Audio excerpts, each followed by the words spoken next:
Directing is a whole other set of skills, and a lot of it doesn't have a lot to do with the actual nuts and bolts of the craft of whatever you're directing. Theater directing has certain craft-oriented things, you know, certain very structured things that, as a director, you need to know, blocking and, you know, all that kind of stuff.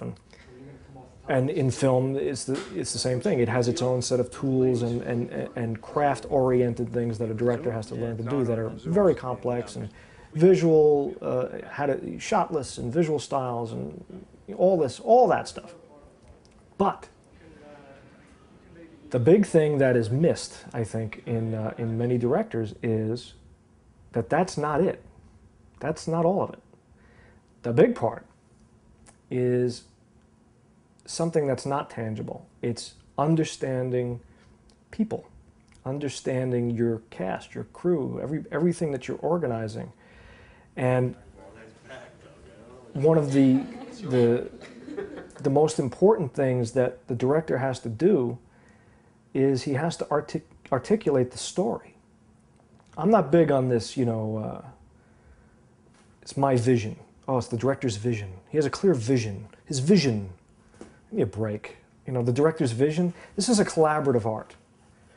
You know, the idea for the director is to take from the writer the story that's there, find the story, articulate it, and use all the tools at his or her disposal, the actors, the set, to help tell that story. If you want to call that vision, okay, I don't buy that. I don't buy into director's vision. I buy into understanding the story. And a lot of directors, a lot of actors, a lot of artists in theater and film miss that. They confuse plot with story.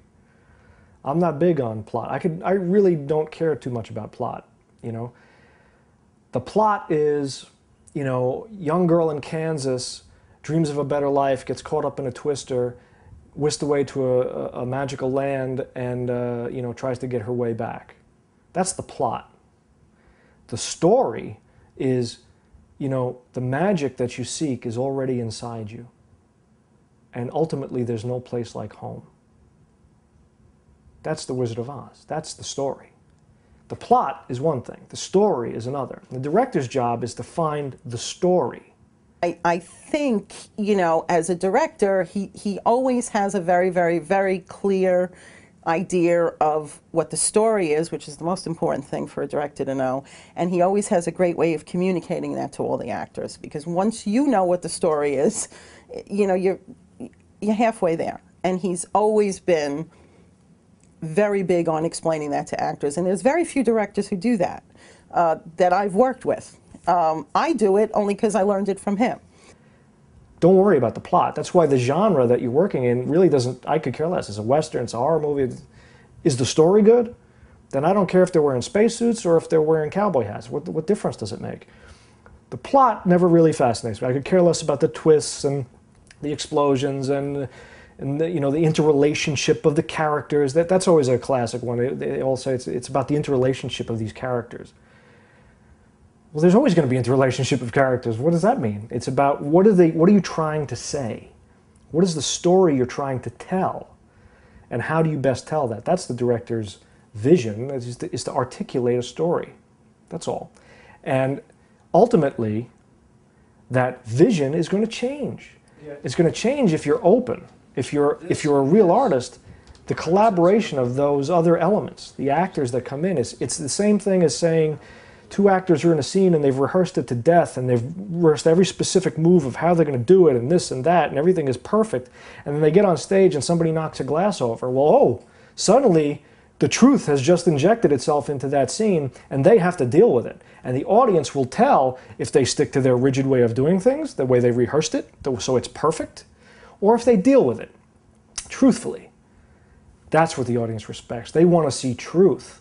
They don't want to see your idea of a perfect vision. That's a bunch of crap.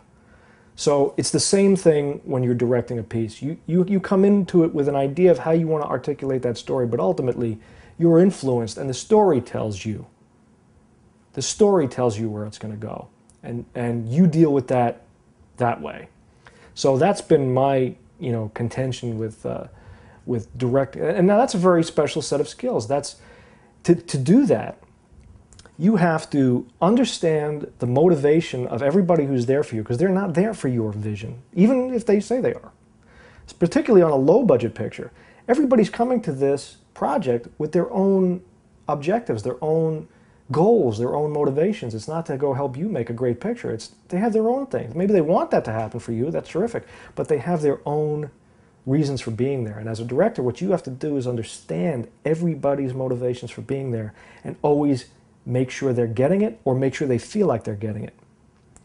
And manage that, and understand that, and listen to what that is, beyond what the story's about, beyond the actual logistics of the piece. Understand why your people are there, and inspire them, and motivate them, and praise them, and understand what you need to give them in order to get back what you need for your piece. That's directing. That's a big part of it, aside from just the skills of actually the nuts and bolts of actually directing, what that means. Articulating the story, course correcting when actors are a little off track, making sure motivations are correct, then into the logistics of camera angles, and all those things. The craft part of it is complex enough, but then to do the other thing is what most directors miss, is the people management and understanding how to get them motivated and how to keep them there. And then when you add on top of that that you have no money to do it, when it's an independent film and you're very severely limited, now you have to do all those things in a very short time, in a very compact box, and achieve the same results. Because when you do a film, people don't care. You know, wow, this guy did this for, X amount of dollars. They could care less. You say you did a movie, well, then they expect to see a movie. So you have to deliver the same results with all those things going on, in a shorter amount of time with less resources. He instantly sees a problem and he instantly solves it, because that's what you have to do in independent film. When something goes wrong, you have to look at it as an opportunity and move on to the next thing. Because anybody can make a movie in 60 days and 300 hours. But how many guys can do it in 20 days, in 100 hours? That's what independent film is all about. Anybody can get a home run in batting practice, but can you get a home run with 2 men on base in the bottom of the ninth? By Hollywood standards, I think a no-budget film is what, $1 million? Well, I don't know what this is, but we're in negative numbers, okay? It's amazing to me what he can creatively accomplish with the resources at his disposal.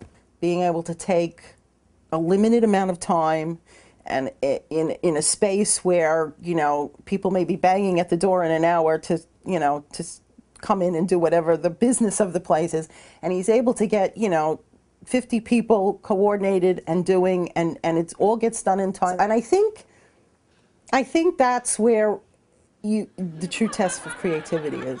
A lot of people could make a movie that looks good for $40 million. If you can make a movie that looks good for no money, that's a big accomplishment. That's creativity at its best. And fortunately for me, or unfortunately, depending on how you look at it, working in regional and off-Broadway theater and off-Broadway theater and all that stuff for years, and doing independent film for no money for years. I luckily or unluckily, I've had no money for a long time, and I've had to do my art without it for a long time, so you learn how to do it. By fire. You become better at it, and I'm used to it, and I enjoy it. There's a challenge to that aspect of the game that I enjoy. I like the idea that, I'm going in with 2 hands tied behind my back, and how do I make it happen? I love that part.